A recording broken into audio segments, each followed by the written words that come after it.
मध्ये असलेली पाहिली होती. वाल्मिक कराड आणि वाल्मिक कराडचं जे कुटुंब आहे त्या कुटुंबाच्या बाबतीमध्ये मला आता एक म्हणायचं आहे. आज त्या सुशीलची प्रेस बघितली आणि प्रेस बघितल्यानंतर मला एक गोष्ट आठवली, जब गीदड़ की मौत आती है तो गीदड़ शहर की तरफ भागता है. आता ह्या कराड कुटुंबियाचं आणि त्यांचं जे सिंडिकेट आहे, गुन्हेगारी सिंडिकेट, यांचा अंत जवळ आलेला आहे आणि अंत जवळ आलेला असल्यामुळे कायद्याचं एक एक पाऊल त्यांच्या दिशेनं पडतंय. त्यामुळे ह्या सुशील कराडने आज प्रेस घेतली आणि प्रेसमध्ये मी महादेव मुंडेंना ओळखतच नाही अशा प्रकारचा त्यांनी दावा केलेला आहे. म्हणजे ही जी फडफड आहे, दिवा विझण्याच्या अगोदरची जी फडफड आहे, यांना माहिती आहे आपण काय केलेलं आहे. स्वर्गीय महादेव मुंडेंच्या हत्येमध्ये आपला काय सहभाग आहे, स्वर्गीय संतोष अण्णासाहेब देशमुखांच्या हत्येमधला सहभाग आता कोर्टाने सिद्ध झालाय. कोर्टाचे निरीक्षण आपल्या समोर आहेत.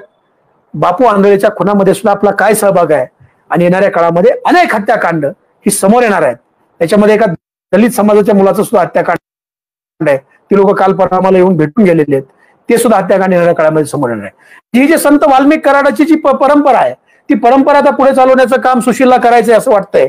आणि मग खोटं बोल पण रिटून बोल, आपण गुन्हेगार आहोत हे माहीत असताना सुद्धा सुशीलने ज्या काही वल्गना केल्यात त्या वल्गना अत्यंत गंभीर आहेत. सुशीलने असं सांगितलं की ज्ञानेश्वरीताई मुंडेंना त्यांनी आव्हान केलंय की ते आव्हान असं आहे की तुम्हाला कोण मध्यस्थी आला होता आणि त्या मध्यस्थीला तुम्ही आमच्या समाजात तुम्ही माध्यमासमोर आणा. माझं तुमच्या माध्यमातून एवढंच सांगणं आहे की जो मध्यस्थी तू पाठवला होता तुझ्या ऑफिसवरून आला होता, तो मध्यस्थी 17, 18 आणि 20 जुलैला शिवाजी महाराज चौकामध्ये जे सतीश फड यांचं ऑफिस आहे त्या ऑफिसला 5-5 तास तो त्या ठिकाणी बसून आहे. तो तुझा निरोप घेऊन आलेला आहे. ती गाडी तुझ्या दारातून आलेली आहे आणि तुझ्या पाठवलेल्या माणसाची जी गाडी आहे ती सतीश फड यांच्या दारात 5-5 तास उभा आहे. आणि मग सतीश फडने जेव्हा उत्तर दिलं त्यानंतर तू पाठवलेला दूध पळून गेलाय. त्याचं नाव आम्ही SITला दिलंय आणि ज्या वेळेला योग्य वेळ येतील त्यावेळेला माध्यमाला आणि समाजाला सुद्धा आम्ही ते नाव देऊ. म्हणजे तू जे चॅलेंजेस देतोय की ही जी मगरुरी आणि ही जी मस्ती आहे, ही मस्ती अजून या कराड कुटुंबाची कमी झाली नाही. म्हणजे एखाद्याच्या घराचं वाटोळं झालंय, स्वर्गीय महादेवभाऊ मुंडेंची हत्या झाली आहे आणि लेकरांची काय अवस्था आहे, त्यांच्या पत्नीची काय अवस्था आहे, त्यांच्या मेहुण्यांची काय, हे न पाहता तू स्वर्गीय महादेवभाऊ मुंडे यांच्या पत्नी ज्ञानेश्वरीताईला आव्हान देतोय की तुम्ही माझ्या समोर आलं पाहिजे, तुम्ही माध्यमासमोर आलं पाहिजे.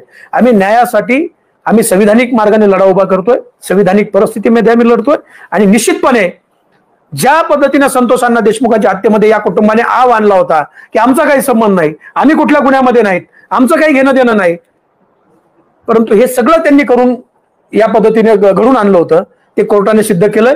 निश्चितपणे स्वर्गीय महादेवभाऊ मुंडे मध्ये सुद्धा कराड कुटुंब हे आरोपी आहे अशा पद्धतीचं बाळा बांगर यांनी सांगितलेलं आहे.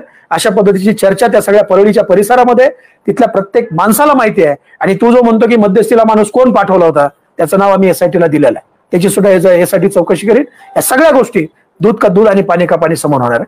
फक्त एकच आहे की जाताना तरी शांततेत जावा, जेल तुमची वाट बघते.